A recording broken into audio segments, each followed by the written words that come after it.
மன்னார் மாவட்டத்தில் வசித்து வந்திருந்த 27 வயதான இளம் தாயொருவர் வைத்திய தவறு காரணமாக உயிரிழந்துள்ளார் என்ற குற்றச்சாட்டு முன்வைக்கப்பட்டுள்ளது.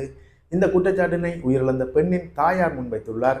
குறிப்பாக தன்னுடைய மகள் குழந்தை பிரசவித்து 19 நாட்களில் உயிரிழந்துள்ளதாகவும், அவருக்கு குழந்தை பிரசவத்தின் போதும் அதற்கு பின்னரும் வைத்தியசாலையில் வழங்கப்பட்டிருந்த வைத்திய தவறு காரணமாக அதீத இரத்தப்போக்கு ஏற்பட்டு வைத்தியசாலையில் அனுமதிக்கப்பட்டிருந்ததாகவும், இவ்வாறு அவர் வைத்தியசாலையில் அனுமதிக்கப்பட்டிருந்த போது அவருக்கு வைத்தியர்கள் உரிய சிகிச்சை வழங்கப்படாததனாலேயே அவர் உயிரிழந்துள்ளார் என்ற பகிரங்க குற்றச்சாட்டு ஒன்றினை முன்வைத்துள்ளார்.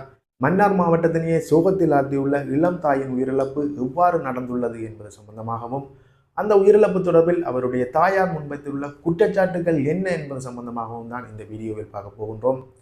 வணக்கம், இது ஜேசட் தமிழ் ரிப்போர்ட். எமது தளத்திற்கு நீங்கள் புதிதாக வருபவர்களாக இருந்தால் எமது தளத்தினை சப்ஸ்கிரைப் செய்து வைத்துக் கொள்ளுங்கள்.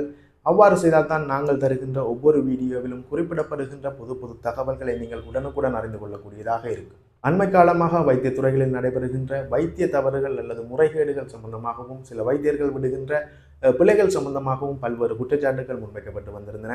இவ்வாறான நிலையில் மன்னார் பகுதியிலும் வைத்திய தவறு காரணமாக ஒரு இளம் குடும்ப பெண் ஒருவர் உயிரிழந்துள்ளதாக ஒரு குற்றச்சாட்டு முன்வைக்கப்பட்டுள்ளது. மன்னார் மதவாச்சி வீதியில் உள்ள தம்பனைக்குளம் என்ற பகுதியில் சேர்ந்த மரியராஜ் சிந்துஜா என்ற 27 வயதான இளம் தாயொருவர் கடந்த ஞாயிற்றுக்கிழமை உயிரிழந்துள்ளார். குறிப்பாக அவர் குழந்தை பிரசவித்து 19 நாட்களில் உயிரிழந்துள்ளார். அவருடைய உயிரிழப்பானது மன்னார் மாவட்டத்தை சோகத்தில் ஆழ்த்தியுள்ளதுடன், அவருடைய தாயார் தனது மகள் உயிரிழந்தமை தொடர்பில் வெளியிட்டுள்ள தகவல்கள் பெரும் அதிர்வலைகளை ஏற்படுத்தியுள்ளன. குறிப்பாக தனது மகள் உயிரிழந்தமைக்கு வைத்திய தவறே காரணம் என்ற குற்றச்சாட்டு ஒன்றினை அவருடைய தாய் பகிரங்கமாக முன்வைத்துள்ளார்.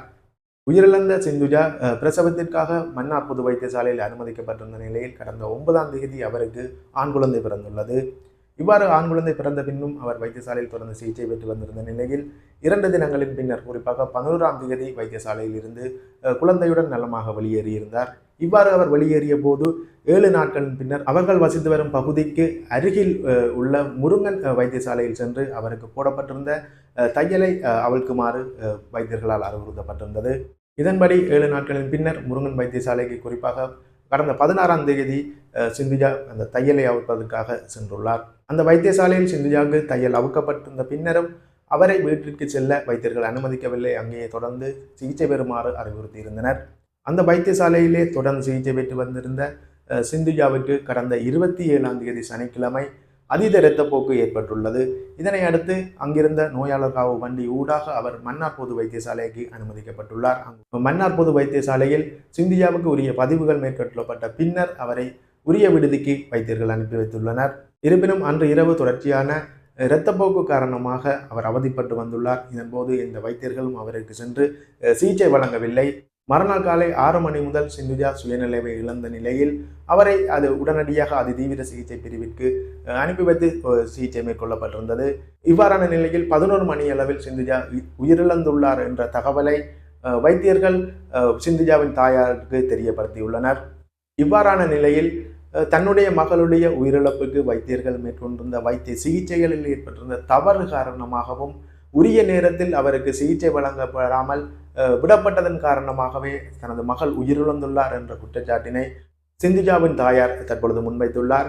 இவ்விடயம் தொடர்பில் மன்னார் மாவட்ட பொது அமைப்புகள் சில சிந்துஜாவின் தாயாருடன் தொடர்பு கொண்டு வைத்தியசாலை நிர்வாகத்துடன் இந்த உயிரிழப்பு தொடர்பில் நீதி நிலைநாட்டப்பட வேண்டும் என்பதனை வலியுறுத்தி வந்துள்ளனர். இந்த சிந்துஜாவின் உயிரிழப்பு தொடர்பில் மன்னார் பொது வைத்தியசாலையின் பணிப்பாளருடன் தொடர்பு கொண்டு கேட்டிருந்த போது, இந்த உயிரிழப்பு தொடர்பாக தற்பொழுது எந்த விதமான தகவலும் வழங்க முடியாது என்றும், சிந்துஜாவின் உடல் கூற்று பரிசோதனை முடிந்த பின்னரே அந்த தகவல்களை தான் தருவேன் என்றும், அந்த உடற்கூற்று பரிசோதனையில் வைத்திய தவறுகள் ஏற்பட்டதற்கான சான்றுகள் நிரூபிக்கப்பட்டால் சம்பந்தப்பட்டவர்கள் உடனடியாக தண்டனைக்கு உட்படுத்தப்படுவார்கள் என்ற உறுதிமொழியினையும் வைத்தியசாலையின் பணிப்பாளர் வழங்கியுள்ளார். இந்த இளம் தாயான சிந்துஜா ஜெயவர்தனபுர பல்கலைக்கழகத்தில் பட்டப்படிப்பினை முடித்துள்ளார் என்றும், இருப்பினும் அவருக்கான பட்டமளிப்பு விழா எதிர்வரும் மாதங்களில் நடைபெறுகின்ற நிலையில் இவ்வாறான ஒரு பரிதாபகரமான சம்பவத்தில் அவர் உயிர் பிரிந்துள்ளது என்பது அவருடைய குடும்பத்தினரையும் அவர் சார்ந்தவர்களையும் மிகுந்த கவலைக்குள்ளாக்கியுள்ளது. இருப்பினும் சிந்துஜாவின் மரணம் தொடர்பில் அவருடைய தாயார் முன்வைத்துள்ள குற்றச்சாட்டுகள் தொடர்பில் விசாரணைகள் முன்னெடுக்கப்பட்டு குற்றவாளிகள் இனங்காணப்பட்டு தண்டனை வழங்கப்படுமா என்ற ஒரு கேள்வி எழுந்துள்ளது. அவ்வாறான விசாரணைகள் முன்னெடுக்கப்பட்டு குற்றவாளிகளுக்கு எதிரான நடவடிக்கைகள் ஏதேனும் எடுக்கப்படும் பட்சத்தில் அது சம்பந்தமான தகவல் அடங்கிய வீடியோவை நாங்கள் தருவோம். இது போன்ற இன்னும் ஒரு தகவலுடன் மற்றும் ஒரு வீடியோவில் சந்திக்கின்றேன். நன்றி, வணக்கம்.